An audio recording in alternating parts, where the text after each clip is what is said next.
Welcome back to Amplified. Now, it is official, y'all. Stacey Abrams is running for governor of Georgia again.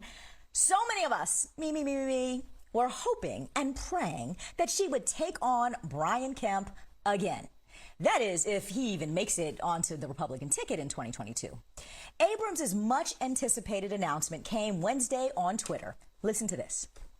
But if our Georgia is going to move to its next and greatest chapter, we're going to need leadership. I think he'd make a really good governor. All you gotta do is stay tough and stay brave. Thank you.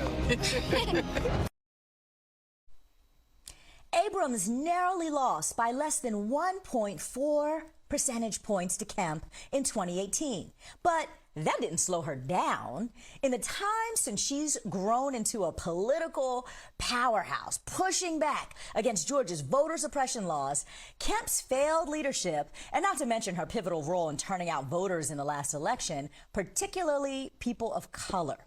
Here to talk about what is shaping up to be an epic political showdown is Maya Rupert, my homegirl, who in the break, y'all, I have to tell you, we were just totally fangirling all over Stacey Abrams. Maya is a political strategist and former campaign manager for Julian Castro's 2020 presidential campaign, so has been around the block and knows a little bit about how these things go. Maya, I am so glad to have you back here on Amplified tonight around this big announcement. So, if Stacey Abrams goes the distance and wins, she will be the first black governor in Georgia and the first female black governor in U.S. history. That would be monumental. So what did you make of her announcement this week, and why do you think that she decided to run again? Well, I mean, her announcement, I think, was, like you said, it was much anticipated. I think a lot of people were really hoping to see it. And I think the announcement was exactly what people were expecting to see from her. It shows a lot of energy, shows a lot of early support, and it shows really what I think is the most important piece that she is going to be able to run on. And that is, this is somebody who suffered a heartbreaking loss entirely because of unfair and racist voting suppression laws and tactics. And she got right back out there. She has been working on voting rights. She's been working on mobilizing voters, getting people registered, but more than that, fixing the system that was directly responsible for her loss. And now her running again. I mean, what she has to show is that she is not. I love this expression that so many people run on. She's not new to this. She's true to this. She has the receipts right now. What we have seen her do, since she came on. Came on sort of nationally to the scene. And over the last couple of years, that's what she's been doing. She's been doing exactly what she's going to be saying she's going to do in Georgia.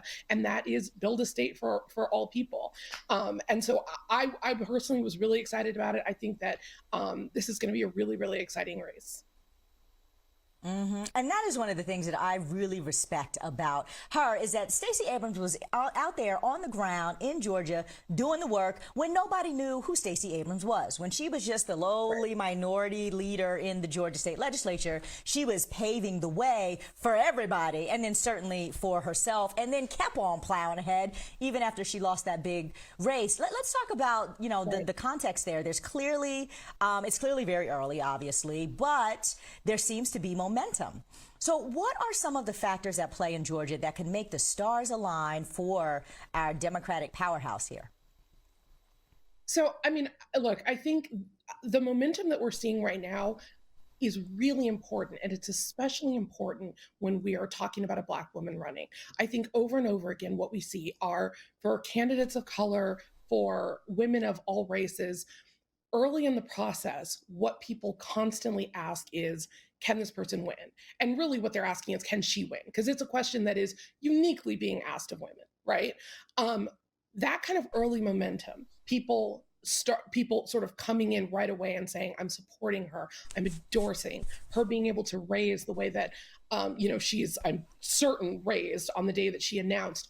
All of those factors play into her being able to make the case that she has the momentum and she has the ability, that people think of her as a candidate that can win.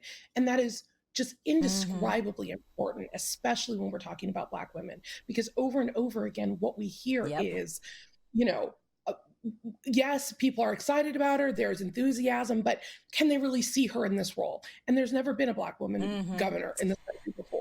So Oh, that is going to be a question she gets asked over and over again. So that kind of, us being able to make that kind of splash is going to silence a lot of that early doubt.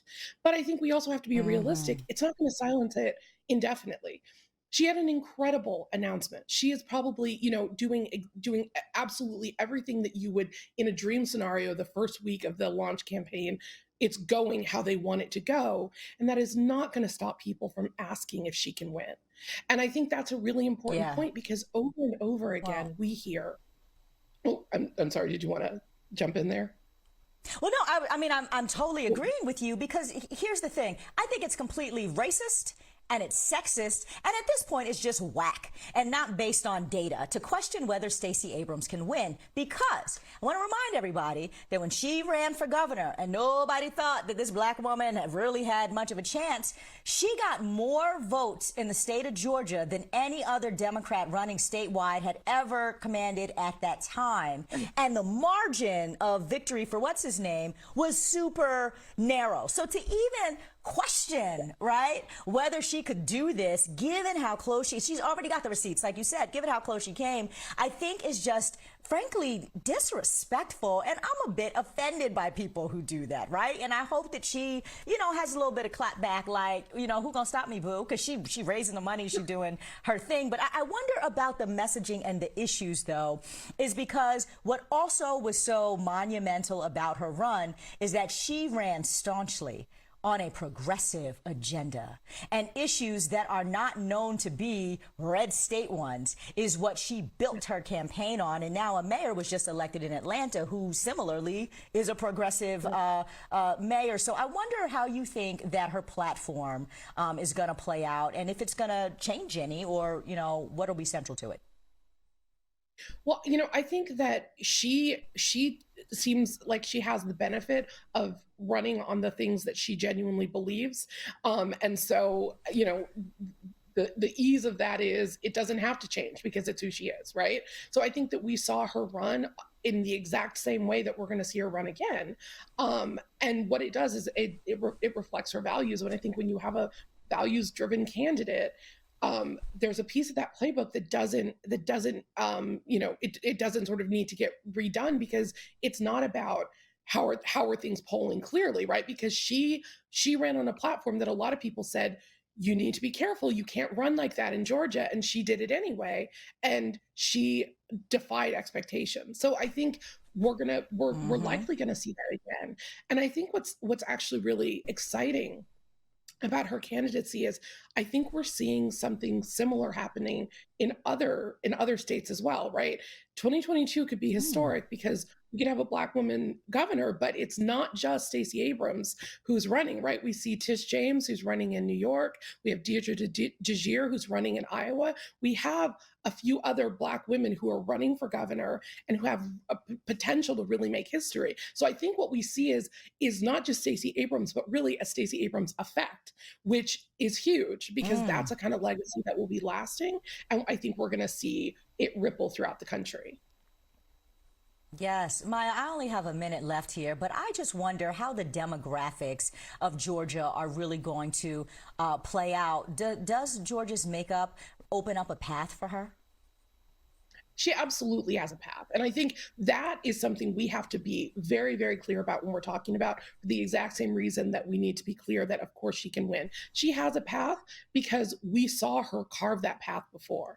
I think the one of the biggest issues we are going to have to see get taken really seriously is we've got to see legislation that takes voting rights seriously. She has been pushing this.